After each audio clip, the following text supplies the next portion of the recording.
At my mother's wake, my uncle hugged me and said, "Come live with me, I'll take care of you." Every Friday, he forced me to wear her wedding dress and beat me until I collapsed, until I found an old blood stain on the fabric and discovered he had killed my mother while she wore that dress. Hi there, my dears. How wonderful to be here with you again.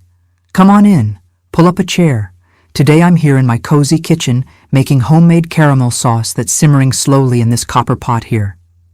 Can you smell that? Oh, if only it could come through the screen. This is the caramel I make every week to sell at the farmer's market. And while I stir this wooden spoon that's been with me for over 30 years, I'm going to tell you the hardest story I've ever lived through. My name is Laura Henderson, I'm 72 years old, and today I live here in Crossville, Tennessee. This beautiful little town, full of old buildings and good people, is where I was reborn after going through the worst nightmare anyone could imagine. But I'll get to that in a bit. Let me first tell you a little about myself today, okay? This kitchen here is my sacred space, you know? After folks in the neighborhood started discovering my caramel sauce, I haven't stopped making it.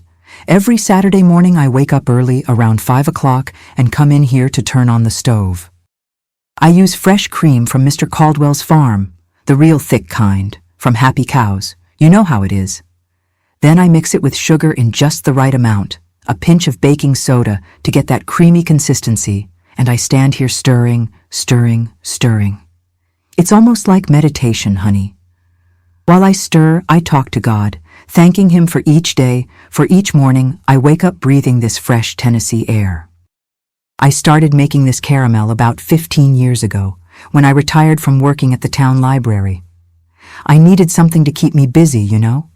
And I also needed some extra money to supplement my retirement, which wasn't quite enough on its own.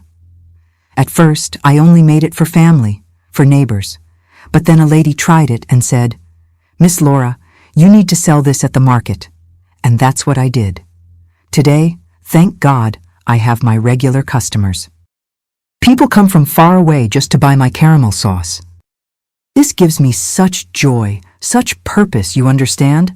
While the caramel simmers here on low heat, you have to be patient, can't rush it or it'll burn. I wanted to ask something special of you watching right now, okay? If you enjoyed meeting me, if you related to this grandma here, hit that red subscribe button down below and turn on the notification bell for goodness sake, because every week I come here to tell a story, and I don't want you to miss a single one. Oh, and tell me here in the comments, what town are you watching from? And what time of day did you find this video?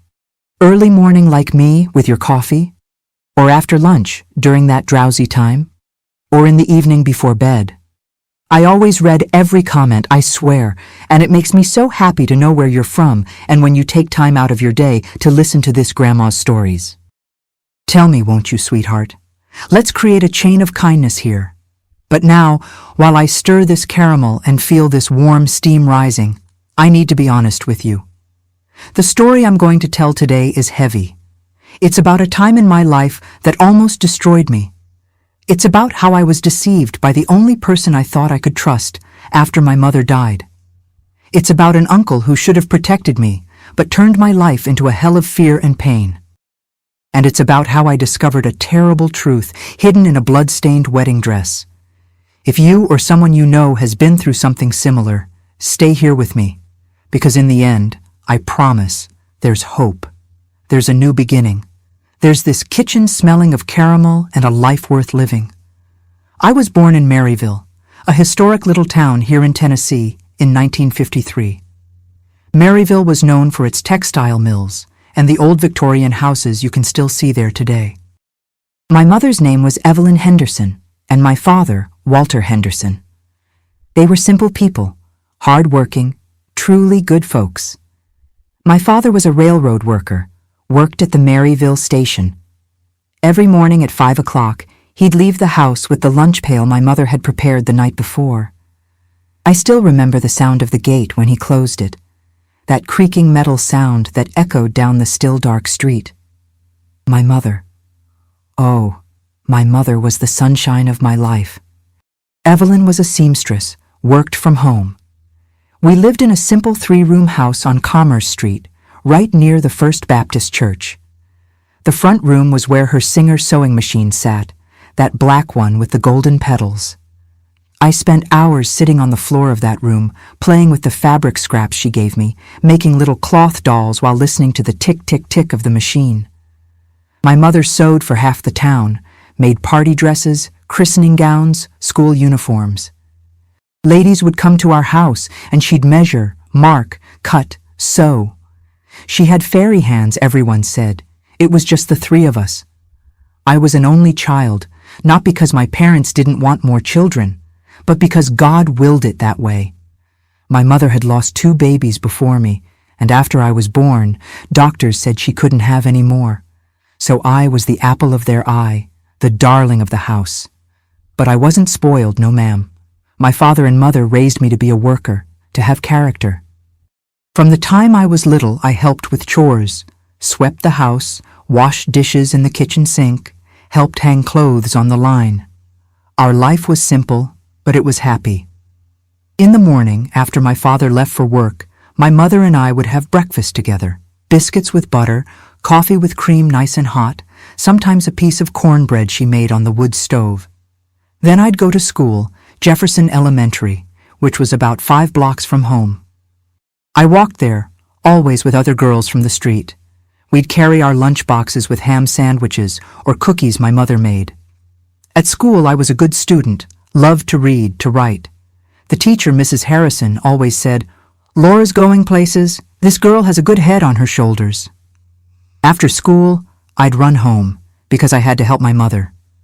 Often she had so much work that I'd thread needles for her, sort buttons, fold the finished pieces.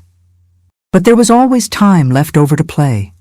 Me and the girls from the street, Judy, Teresa, Nancy, we'd play hopscotch, jump rope, house under the magnolia tree in Mrs. Gibson's backyard. They were simple games, but they filled our days with joy. My father would come home around 6 in the evening, tired, his clothes all dirty with grease and soot from the trains. He'd take a bath in the little bathroom in the back, change clothes, and we'd sit down to dinner. My mother cooked so well, made that southern fried chicken that'd make your mouth water, mashed potatoes, collard greens, cornbread, white rice. On Sundays, it was fried chicken with okra, our weekly feast. After dinner, my father would listen to the battery radio while my mother embroidered or crocheted. I'd be drawing on the floor or flipping through old magazines that my mother's customers brought. But there was one presence that always bothered me a little, even when I was so young. My Uncle Chester. He was my mother's older brother, about 10 years older than her. Chester lived alone in a big mansion that had belonged to the family there in downtown Maryville. Our grandparents had died when my mother was still young and left that huge house and some land to Chester and my mother. But from what I understood from the adults' whispers, most of the inheritance had gone to my mother, and Chester never really accepted that. He'd come visit us from time to time, always in a suit, smelling of a strong cologne that made me queasy. He'd bring me presents, a doll, a new notebook, peppermint candies. But I felt he didn't really like me. The way he looked at my mother was strange. He smiled, but his eyes were hard, you know? Cold. When he arrived, my mother would get tense. She'd serve coffee, offer cake, but I could tell she breathed easier when he left. Once, I must have been about 8 years old, I heard an argument between them.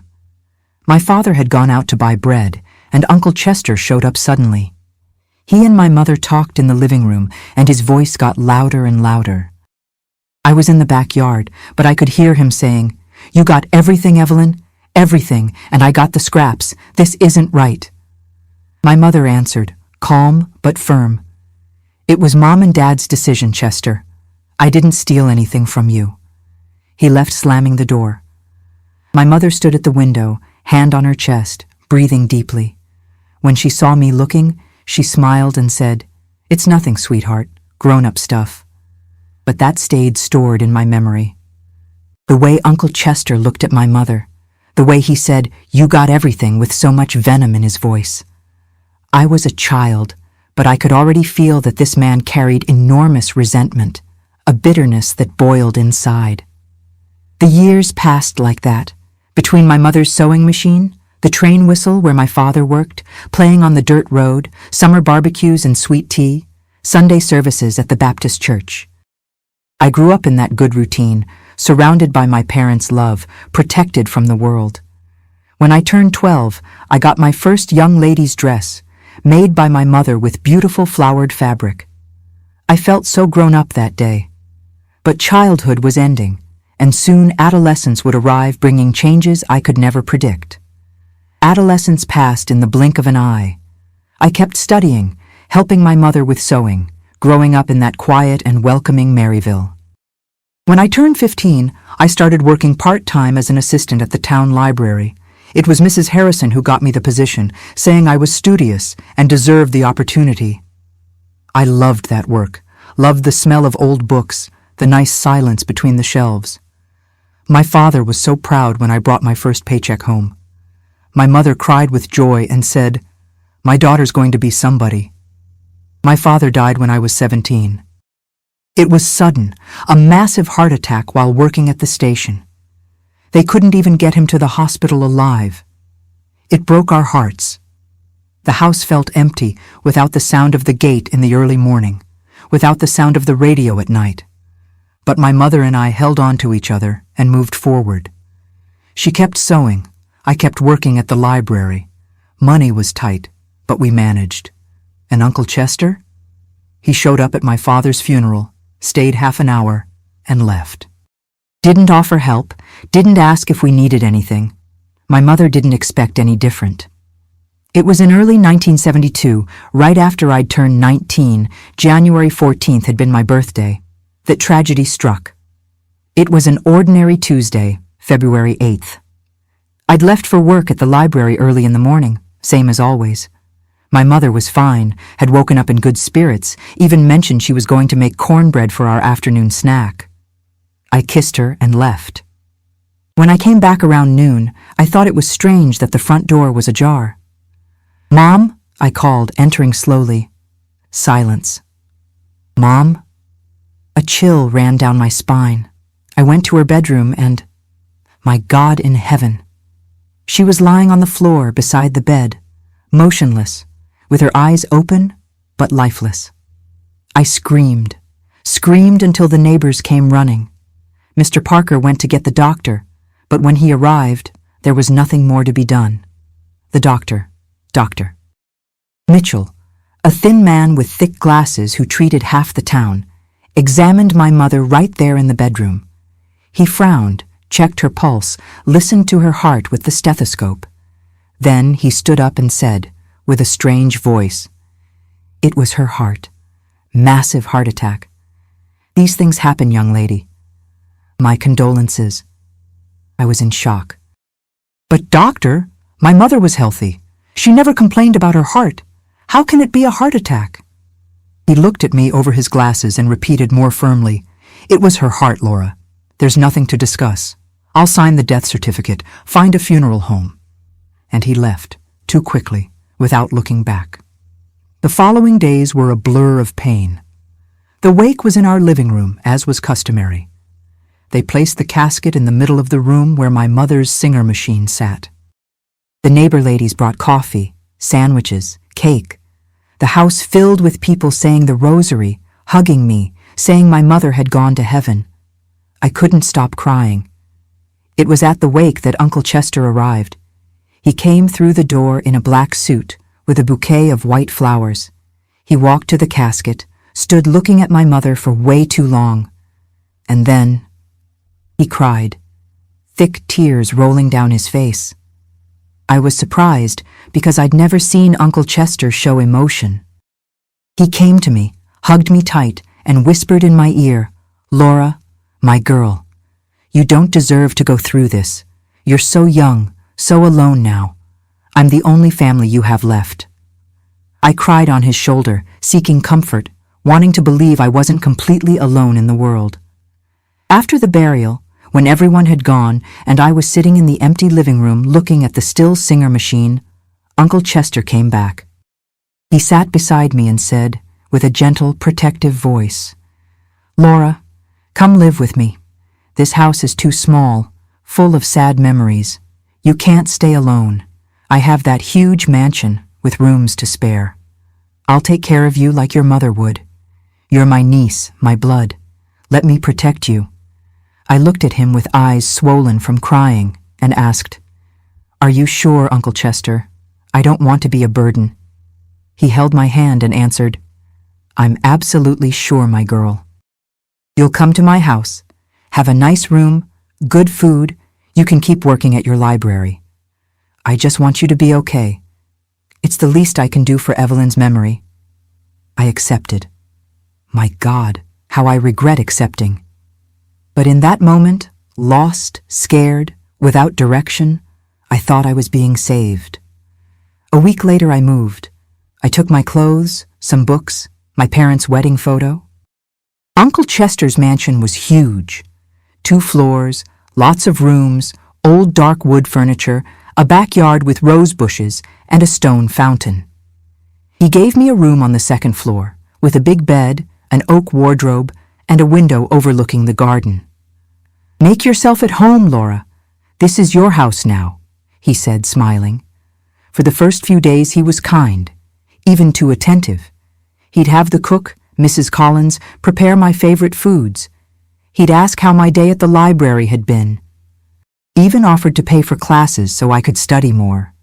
I thought, maybe I misjudged Uncle Chester all these years. Maybe he's matured. Maybe he really cares about me. But then, in the 2nd week, he came with some papers. It was a Friday night. I was in my room reading. He knocked on the door, came in, and sat in the chair beside the bed. "Laura, I need to talk to you about something important. It's about your mother's inheritance." My heart tightened. "What inheritance, Uncle Chester?" He sighed, theatrical. "Your mother had assets, Laura. The house where you lived, some land that belonged to the family, some savings. All of that is yours now. But you're very young, don't know how to handle these things. I prepared some documents here where you give me temporary management of these assets. It's just so I can take care of it for you, understand? So nobody deceives you. When you get older, more mature, I'll give it all back." I was naive, stupid, trusting. I signed. I signed everything he put in front of me without reading properly, without suspecting.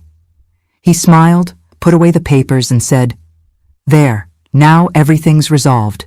You don't need to worry about anything." The next morning, I woke up and went downstairs for breakfast. The house was strangely silent. I went to the kitchen and didn't find Mrs. Collins. Not the gardener, Mr. Thompson. Not the cleaning lady, Mrs. Wilson. I went looking for Uncle Chester and found him in the living room, sitting in an armchair, drinking coffee and reading the newspaper. "Uncle Chester, where is everyone who works here?" He slowly lowered the newspaper and looked at me with a look I'd never seen before. A cold look, hard, empty of any affection. "I fired everyone," he said with a monotone voice. "I don't need them anymore, and you're not leaving here either." I gave a nervous laugh, thinking it was a joke. "What do you mean I'm not leaving? I have to work, Uncle." He got up from the armchair in a sudden movement and came toward me. He stood very close, looking down at me. "You're not working anywhere anymore, Laura.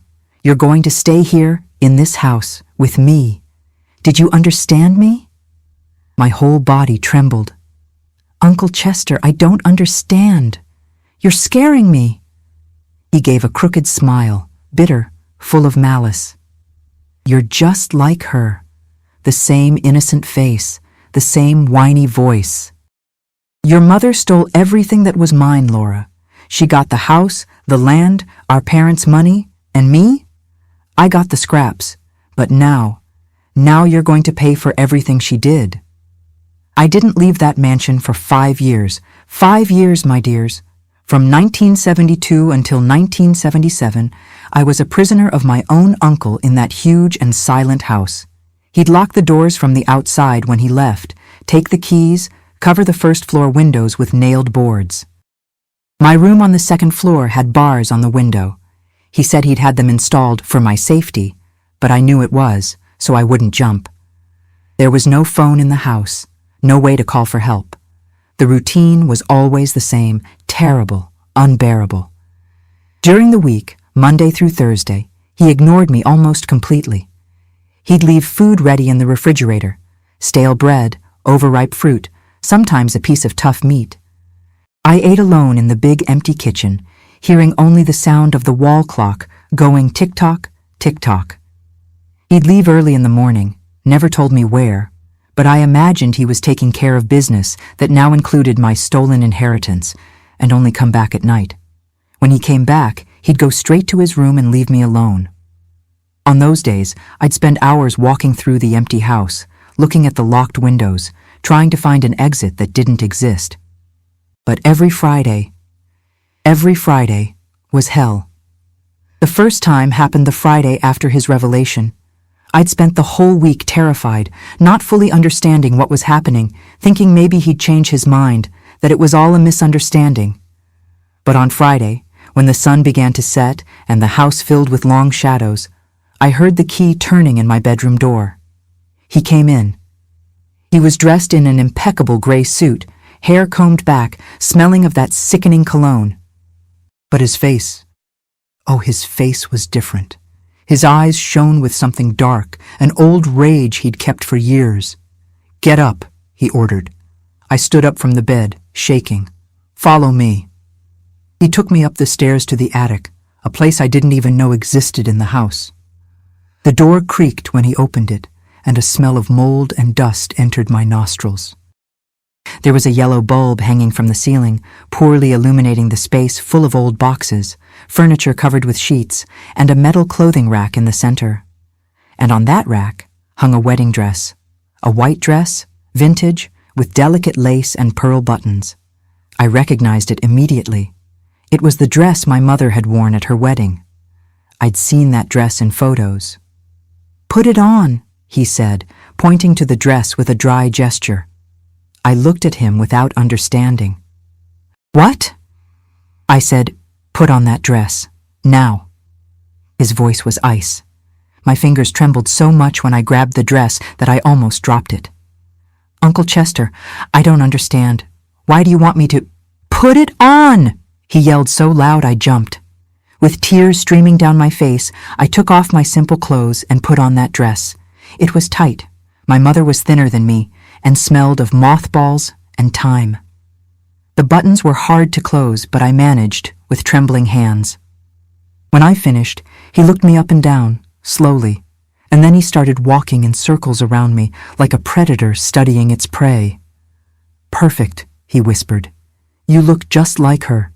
Evelyn on her wedding day, when she married that railroad bum and left home taking everything that was ours." He stopped in front of me and pointed his finger in my face. "Do you know how much I hated your mother, Laura? How much I wanted her to pay for stealing my life?" I couldn't speak. I just cried. He went to a corner of the attic and picked up a bamboo cane, the kind used to beat rugs. My heart raced. "Uncle Chester, please." He didn't let me finish. "Every Friday you'll come here, you'll wear this dress, and you'll get beaten, because I want you to feel, on your skin, what I felt during all those years watching that selfish woman live well with money that was mine." And he hit me. I won't describe the details because it hurts too much just to remember, but he hit my back, my arms, my legs. I fell on the cold wooden floor with that white dress getting dirty with dust, and he continued. "This is for the money. This is for the house. This is for every day I had to swallow my rage," he screamed while the cane sang through the air. I begged, asked forgiveness for things I hadn't even done, but he didn't stop. He only stopped when he got tired. Then he left, locked the attic door, and left me there all night. I stayed curled up on that freezing floor, dressed as a bride, bleeding inside from pain and humiliation. He only released me Saturday morning. And this repeated, every Friday for 5 years. I knew that when Friday came, he'd climb those stairs, take me to the attic, force me to wear that cursed dress, and use me as a punching bag to avenge the rage he felt toward my mother. He never touched me sexually. Never. His hatred wasn't that. It was deeper, sicker. He wanted to destroy his sister's image through me. He wanted to beat Evelyn. But since she was dead, I was the target. I tried to escape twice. The first time, I managed to break the kitchen lock with a knife. I made it to the front gate, but the gate was too high, had iron spikes on top, and I couldn't climb it. He caught me right there, dragged me back, and beat me even more that Friday. "You think you're getting out of here? You're mine now, Laura. Nobody knows you're here. Nobody's going to look for you." And it was true. I'd lost contact with everyone when I moved. People thought I'd left town, that I'd moved on with my life. The second time, I tried screaming out the bedroom window. I screamed for help until my throat was raw. But the mansion was surrounded by high walls and dense trees. Nobody heard. And when he found out, the following Friday, he beat me in silence, without yelling, which was even more terrifying. I lost a lot of weight. My hair started falling out. I had nightmares every night. I dreamed I was being buried alive. I dreamed of my mother calling me, but I couldn't reach her. I'd wake up sweating, shaking, counting the days until the next Friday. The fear was so constant it became part of me. I walked through the house like a ghost, without hope, without a future. And the worst part? I started to believe I deserved it. That somehow I was guilty. That I had inherited my mother's guilt and needed to pay for it. He had broken me inside. It wasn't just my body that was hurt. It was my soul. It was a Friday in March 1977. I had just turned 24. I'd turned another year older alone, without cake, without birthday wishes, with nothing but the sound of the wall clock marking each second of my empty existence. 5 years had passed since I'd entered that mansion. 5 years of Fridays in the attic, 5 years wearing that cursed dress, 5 years being beaten until I couldn't stand anymore. I was no longer the 19-year-old Laura, full of dreams and hope, that girl who loved the library books and dreamed of studying more. I was an empty shell, a broken doll, a shadow wandering the dark corridors waiting for the next blow. On that particular Friday, when he climbed the stairs and opened my bedroom door, I already knew what was coming. I didn't even cry anymore. The tears had dried up long ago, or maybe I simply had nothing left inside me to shed. I just got up from the bed where I spent my days lying down staring at the cracked ceiling and followed him to the attic, like a trained animal that knows the way to the slaughterhouse. Each step on that staircase was like climbing to the gallows. I put on the dress in silence with mechanical movements. My hands no longer trembled. I'd gotten used to the horror, and that was the scariest part of all. When you get used to hell, when fear becomes routine, it's because you've already died inside. But that night, something was different. I felt it in the air even before he opened his mouth. He was more violent, more out of control, swaying slightly. He'd been drinking. I could smell the strong whiskey on his breath, that sour smell that turned my stomach. His eyes were red, glazed, with an even deeper rage than usual. "Today marks 5 years," he said, walking in circles around me like a vulture circling carrion. His voice was thick, slurred. 5 years since that viper of a mother of yours died and left me this rotten inheritance. You. 5 years I've had to look at your face every day and see her face mocking me. He picked up the bamboo cane, and I prepared myself mentally, as I always did, trying to go to a distant place in my head where the pain couldn't reach. But this time was different. He started beating me with a fury I'd never seen before. The blows came faster, harder, with no pause between them. I fell to the floor almost immediately, but he didn't stop. He continued, screaming disconnected things about my mother, about money, about injustice. I felt something break inside me, a sharp crack on the left side of my chest that made me let out a hoarse scream. I don't know if it was a rib, if it was the last of my courage, or if it was the last spark of will to live that I still had hidden in some dark corner of my soul. When he finally stopped, not because he wanted to, but because he was too tired to lift his arm, he spat on the floor near me and left staggering, locking the door with a crash that echoed through the empty attic. I stayed there on the cold wooden floor, bleeding inside and out, panting, each breath bringing a stabbing pain in my chest. I tasted blood in my mouth. I'd bitten my tongue without realizing. The dress was torn at the hem. The fabric had caught on a loose nail in the floor when I fell sideways, trying to protect myself. I lay looking at that tear without being able to move any muscle, every inch of my body throbbing with pain. And it was there, in that moment of total surrender, that a thought crossed my mind with frightening clarity. It's today. Today I'm going to die here. I can't take it anymore. I don't want to anymore. It was almost a relief to think that. The idea of simply closing my eyes and never waking up again seemed like paradise compared to living through one more Friday, one more month, one more year in that hell. But my body, moved by a survival instinct that my mind had already abandoned, started to move. Trying to fix the torn hem of the dress just because my brain was on autopilot doing anything to keep from going completely insane. My trembling fingers touched the fabric. That's when I saw it. In the inner fold of the fabric, where the lining met the hem, well hidden in the layers of cloth, there was a stain, a dark, hardened, old stain.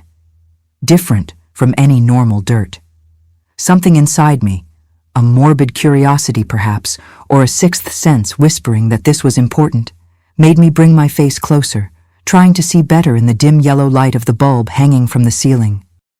I spit on my finger, my saliva mixed with a little blood from my cut tongue, and rubbed the stain hard. It faded a little, and the color that came out was unmistakable, rust red, dried blood, very old blood incorporated into the fabric by time. My heart, which was almost stopping from so much trauma, started beating hard again. Thump, thump, thump, thump, thump, thump. That blood wasn't mine. Not from that time, at least. The stain had been there for years, hardened by time, a permanent part of the fabric. It was blood from before, from long before. I started examining the entire dress with an urgency I hadn't felt in 5 long and terrible years. My hands, which minutes ago were lifeless, now moved frantically over every inch of the yellowed white fabric. That's when I noticed, at rib height on the left side, exactly where I had just felt something break inside me, the fabric had a hole. A small circular hole, as if it had been made by something pointed. And around that hole, someone had mended it with different colored thread. A thick seam, uneven, poorly made, done hastily by hands that clearly didn't know how to sew. Male hands. These weren't the delicate and perfect stitches my mother made. It was a crude, rushed patch, made to hide something. My God, I whispered to the oppressive silence of the attic, my voice coming out hoarse and broken. My God in heaven. The pieces started fitting together in my head like a macabre puzzle. My mother didn't die of a heart attack. Someone had hurt her. Someone had punctured her, had made a hole in her while she wore this wedding dress. And Dr. Mitchell, with that rushed and nervous manner, had lied on the death certificate. And Uncle Chester had kept this dress as a trophy of his sinister victory. With my hands now trembling with rage, not fear, but an old and boiling rage that was starting to bubble inside me, I began to feel every inch of the dress with feverish obsession. There had to be something else. There had to be. And it was in the secret pocket of the lining, that small and almost invisible pocket that brides in the old days used to keep embroidered handkerchiefs and St. Medals, that my fingers touched paper. Folded paper, carefully tucked in there, protected from the decades. I pulled slowly, slowly, afraid of tearing what could be my only salvation. It was a notebook page, yellowed by time, with slightly brittle edges. And there, written in my mother's round and pretty cursive handwriting. That handwriting I knew so well from shopping lists stuck on the refrigerator, from loving notes she left in my school notebook, from labels she sewed on the clothes she made, was a message. A message from beyond the grave. My tears started falling thick and hot on the paper as I read, each word illuminated by the dim light of the bulb. February 8th, 1972. Chester came to the house this morning before Laura came back from work. He's different, disturbed, with glazed eyes, talking nonsense about money, about Mom and Dad giving me everything, about me stealing his future. He forced me to wear my wedding dress, said I had to sign some papers dressed for the special occasion, like a cruel mockery of my marriage. I tried to calm him, convince him I didn't steal anything, that it was our parents' decision, but he won't listen. He has a knife in his hand, a big kitchen knife. I'm very afraid. He said, if I scream, he'll kill me on the spot. If something happens to me, it was Chester. He confessed he paid Dr. Mitchell to cover everything up, that he has it all planned. Laura, my beloved daughter, if you ever read this, run from him. Never trust him. He's dangerous, sick with hatred. Protect yourself. I love you more than anything in this world. Mom. I read that note 3, 4, 5 times. Each word was a stab in my already broken chest. Each line confirmed the horror I'd lived through.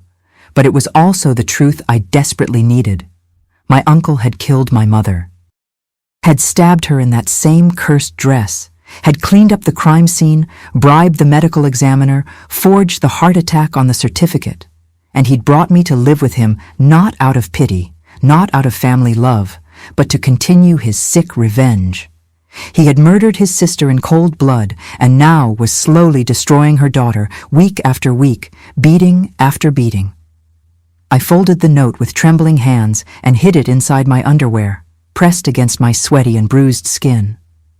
It was the only proof I had, the only thing that could save me. I spent the entire night in that freezing attic, awake, ignoring the pain that throbbed in every nerve of my body. For the first time in 5 endless years, I felt something beyond despair and resignation. I felt hatred, a pure, crystalline, powerful hatred. And hatred, I discovered that transformative night under the yellow light, is a much more powerful and lasting fuel than hope. Saturday morning, when he opened the attic door with the key creaking in the lock, I went down the stairs in silence. I didn't look at his face, didn't say a word. I went to my room, carefully took off the torn dress. I had to preserve every thread of that evidence, and hid it under the mattress along with the precious note. During the following days, Monday, Tuesday, Wednesday, I observed everything with new eyes. The exact times he left, how long he stayed out, where he entered when he returned, where he left the keys when he was home, always in his pocket, damn it, how he locked the doors, where the tree closest to the wall was. On Wednesday, when he left for what seemed to be a longer trip, I saw he took a small suitcase and mentioned something about only coming back tomorrow. I knew it was my chance, maybe the only one. I grabbed a heavy wooden chair, dragged it to my bedroom window, making as little noise as possible, and started to work. I'd torn off a piece of metal from the bed frame during the night, a thin but sturdy bar. Using it as a lever, I started hitting the window bars, trying to loosen the rusty screws that held them to the masonry wall. I hit. My hands bled.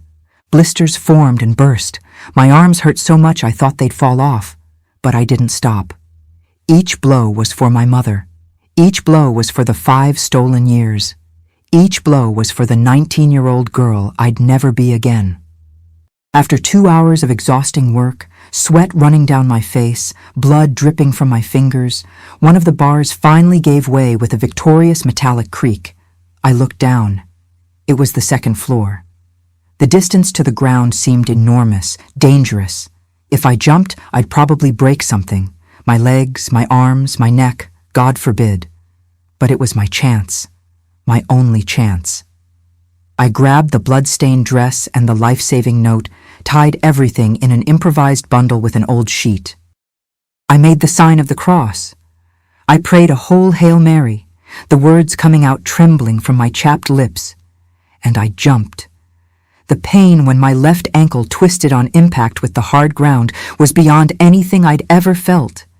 It was like they'd stuck a red-hot knife inside my bone and twisted it. I screamed, bit my lip until it bled again, but forced myself to get up. Every movement was pure agony. But I was out. I was outside that cursed prison. I dragged myself to the front gate, limping, moaning, but was almost free. The gate was locked with a thick chain and huge padlock. There was no way out that way. I looked around desperately, panic starting to rise. I had to get out before he came back, and saw a part of the side wall where the stones were looser, worn by time, with an old oak tree growing nearby. With my broken ankle throbbing, pulsing with pain at each heartbeat, I started climbing that tree, praying to God, to my mother in heaven, to any force that was listening, not to faint. Branch by branch, inch by inch, my bleeding hands gripped the rough bark, the useless ankle dangling. When I finally managed to get over the stone wall and fall on the other side, an awkward fall that made me scream again, I fell onto a dirt road I didn't recognize anymore. 5 years had passed. The world had kept turning, the trees had grown, the houses had been painted, while I was trapped in that timeless nightmare. I limped down the street barefoot, my feet cut on the pebbles, dirty with dirt and blood, holding my bundle against my chest, when an elderly lady who was sweeping her sidewalk with a broom saw me and dropped everything, screaming, "My God in heaven, girl, Jesus Christ, what happened to you?" I fell to my knees right there in front of her, in the dirt road, and cried. I cried like I hadn't cried in 5 years, sobs that shook my whole body. "Please," I begged, the words coming out broken between sobs. "Please, ma'am, help me. Take me to the police station. I need to report a murderer, please." The lady who found me was named Mrs. Davis. She was about 70 years old, white hair pulled back in a bun, and kind brown eyes. When she saw me there, fallen on my knees in the dirt road, dirty, bleeding, holding that bundle like it was the most precious thing in the world, she didn't hesitate. "Girl, come here, come," she said, helping me up with surprising strength for her age. "My son has a truck. He'll take you where you need to go." Her son, Gerald, was a man in his 40s, a taxi driver. When he saw the state I was in, he went pale. "Mom, this girl needs a hospital." But I grabbed his arm firmly. "No," I said, my voice coming out firm for the first time in 5 years. "Police station. The police station first, please." They exchanged a worried look, but took me. The Maryville police station was an old 2-story building on Main Street. When we entered, limping, supported by Mrs. Davis and Gerald, the officer at reception widened his eyes. "What happened?" I took a deep breath, gathering all the courage I had left. "I need to speak with the sheriff. It's about a murder. And about 5 years of false imprisonment."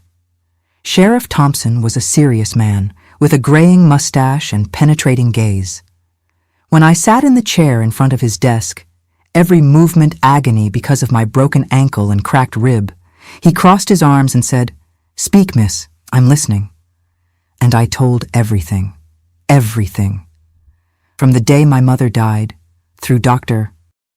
Mitchell's false certificate, the move to the mansion, signing the papers, the 5 years of imprisonment, the Fridays in the attic, the wedding dress, the bamboo cane.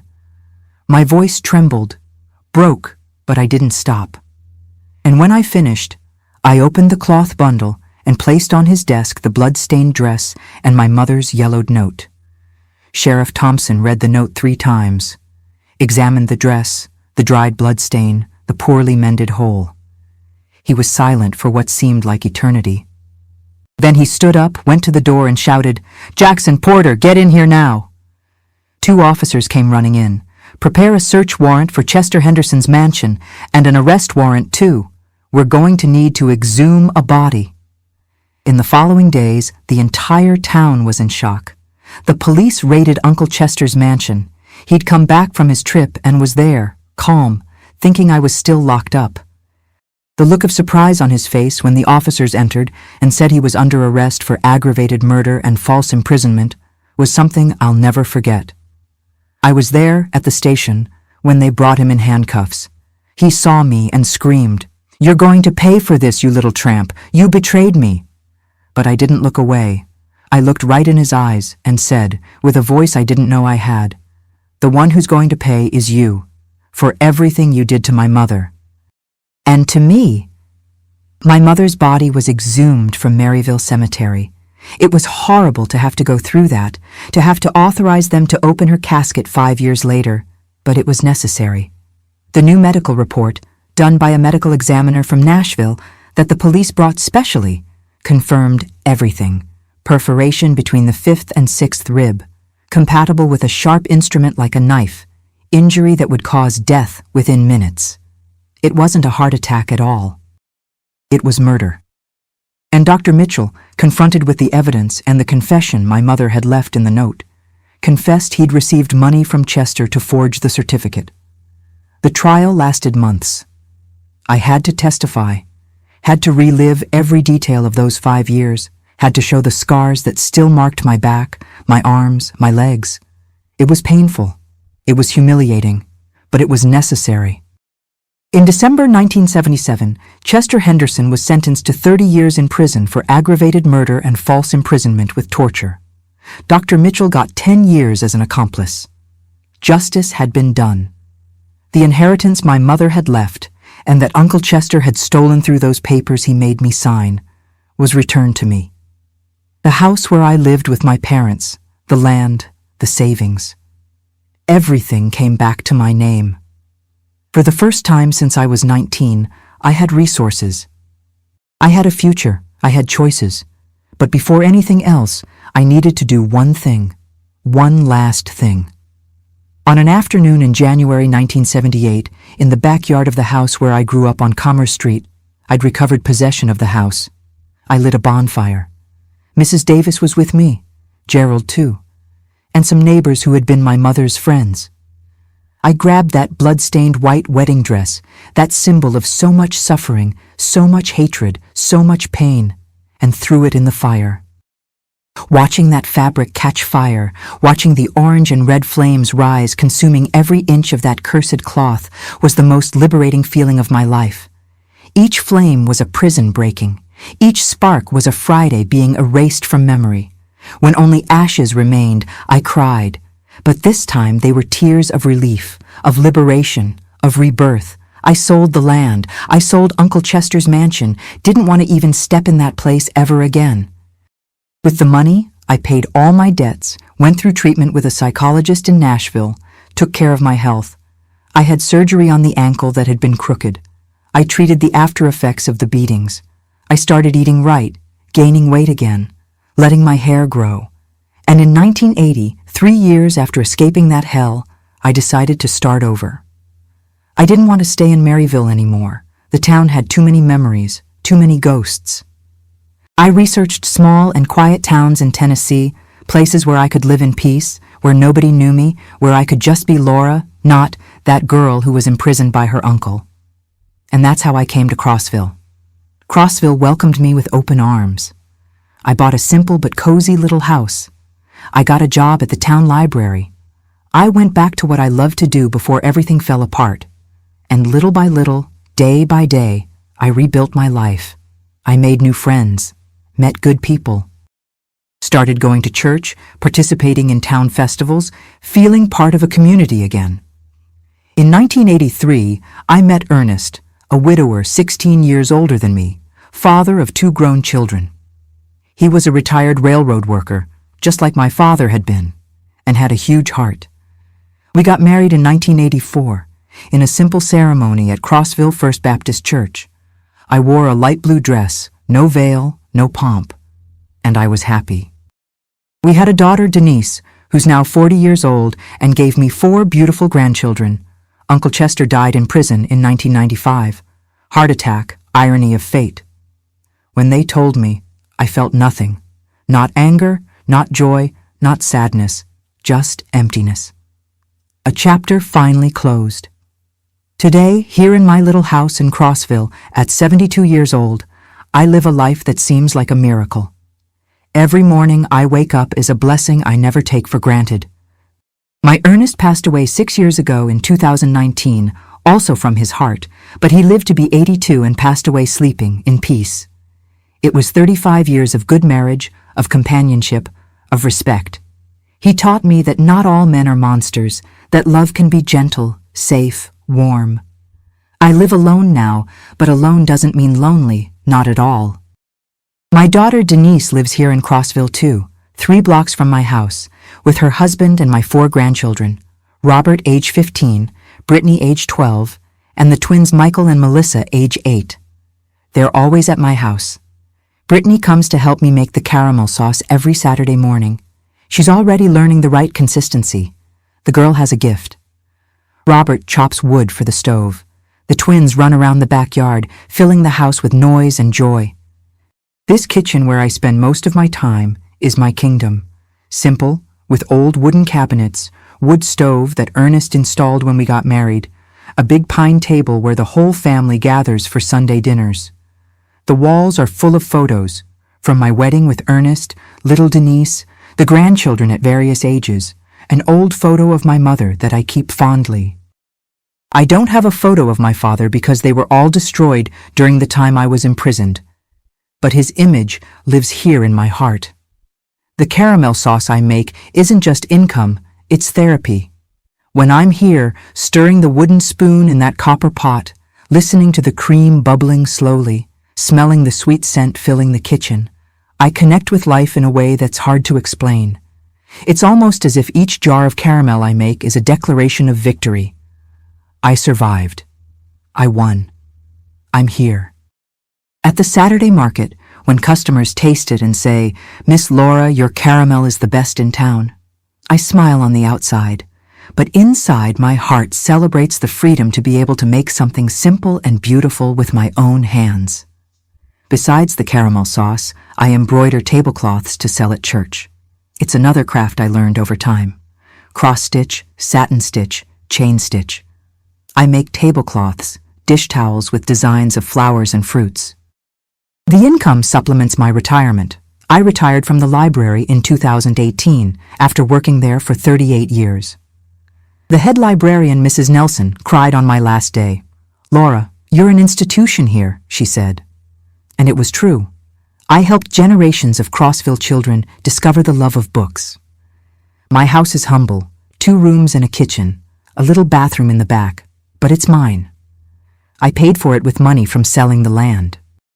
It has a little backyard where I plant herbs, chives, parsley, basil, mint, and some chickens that give me fresh eggs every day. The chicken Beatrice, the oldest, is already 6 years old and still lays eggs religiously. The grandkids love coming to get the warm eggs from the nest.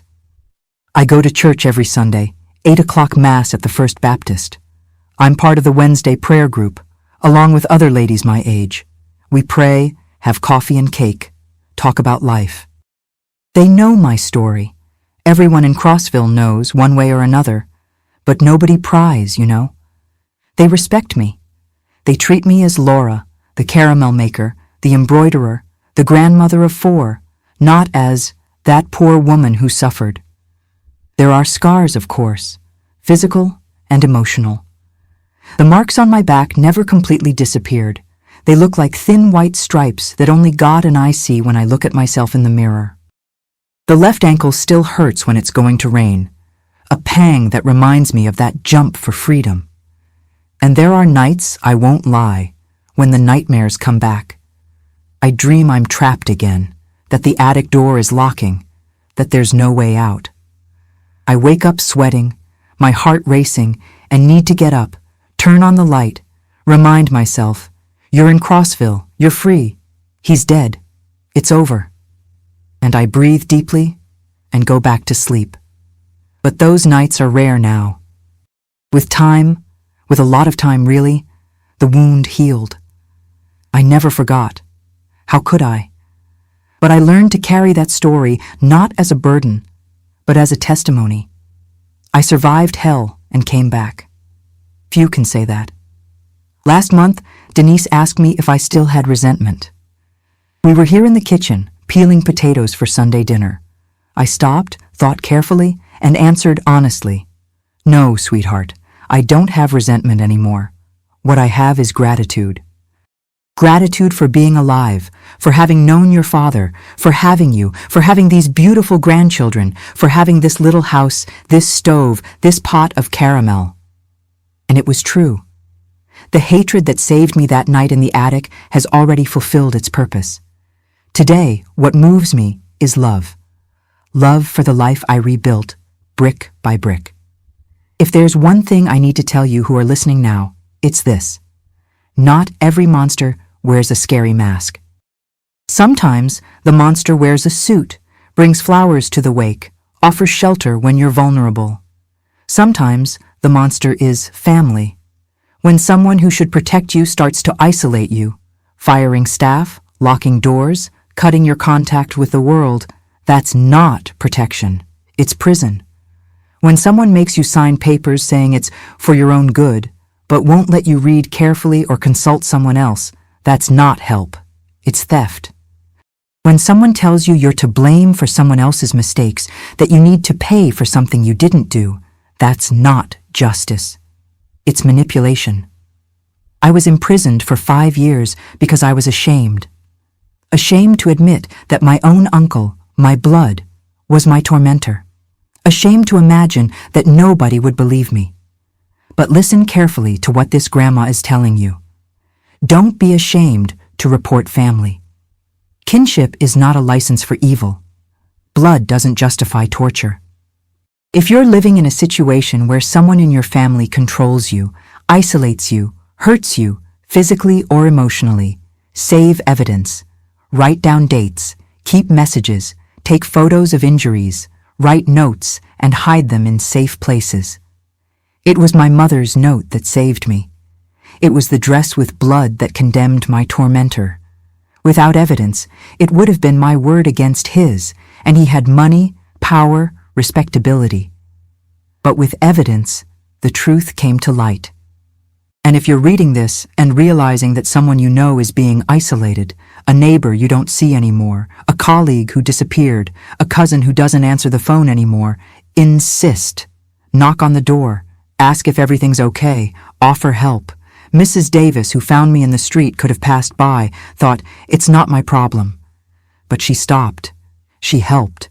She took me to the police station. She saved my life. Freedom is not something we should negotiate. No matter how difficult the financial situation, how alone you feel, how scared you are, your freedom is worth more than any false comfort offered by someone who wants to control you. And for those of you who went through something similar and managed to get out, I understand you. I know the scars don't disappear. I know the nightmares come back.